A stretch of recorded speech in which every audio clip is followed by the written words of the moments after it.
Ben, good morning. So was it one for the record books, a memorable one?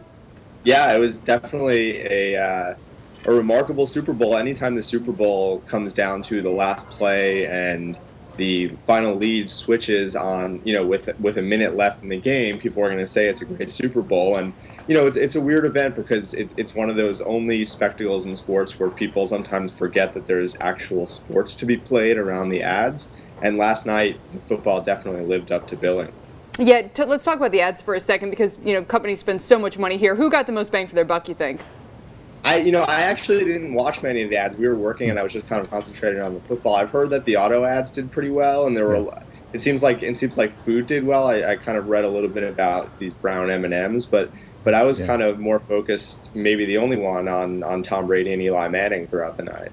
I was obviously watching the football very intently too, but and watching the ads as well. I thought some of them, frankly, tried to do too much. They poured in, a surprise celebrity appearances and just jamming so much into 30 seconds. And also some of them, I think, especially when you're talking about an audience that reaches, close to a third of all of America, were banked on too much inside knowledge. I mean, there was one with Jerry Seinfeld, and if you were a big fan of the show, which has now been off the air for many years, then you got some of the little same thing with Ferris Bueller's Day Off.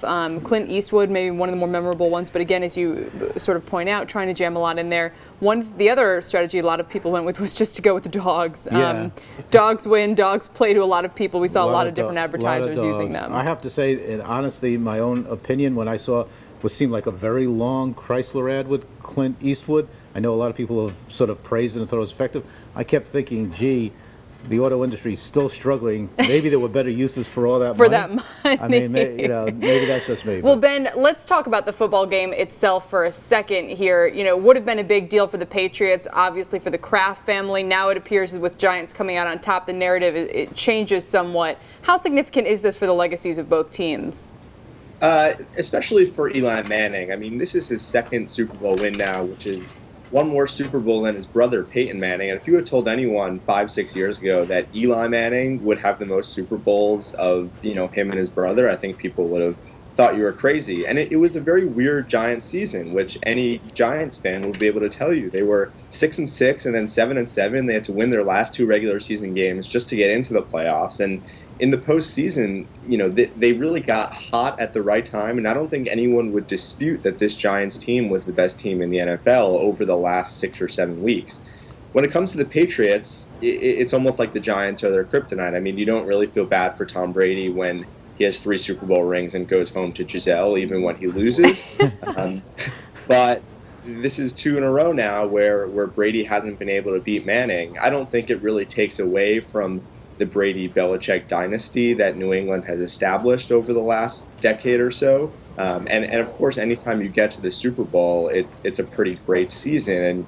But this is 2 in a row now for Eli, so he kind of has his number, which is more than almost everyone else in the world can say when you're talking about Tom Brady. Well, you almost leave the Super Bowl now with Tom. You talk about Tom Brady having a thing with the Giants, and you don't talk quite so much about Eli Manning having a thing with his older brother. Yeah, no, but I'll tell you though, just very quickly on Eli Manning, it is a remarkable story. It's and even beyond sports. First of all, it's a bit of a cliche, but it's true that the greatest sports performers perform on the biggest stages, and he does that consistently, has in the other Super Bowl through the end of this year.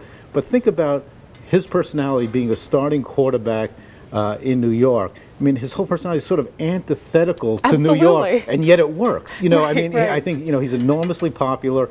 Deservedly so. Well, and this is a city where the media attention and the pressure, everything that can come on you can make it extremely difficult to perform or live up to those expectations. And he's never tried to change his personality, never tried to be different than he is, even though he was criticized in the earlier years.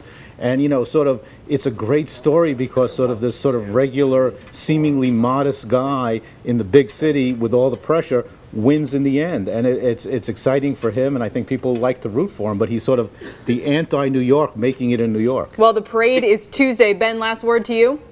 Yeah, I was just wondering if you guys heard what Mark Sanchez and Rex Ryan were doing last night. Why weren't they in Indianapolis? That's a good question. We didn't see them. I guess they were watching from their the comforts of their homes. And it's another, if you take the Rex Ryan storyline too, it's against Coach Coughlin, who's the ultimate old school coach. We'll show you with our actions, not our words. It's sort of Very true. old school wins over new age. Wins over the Kardashians.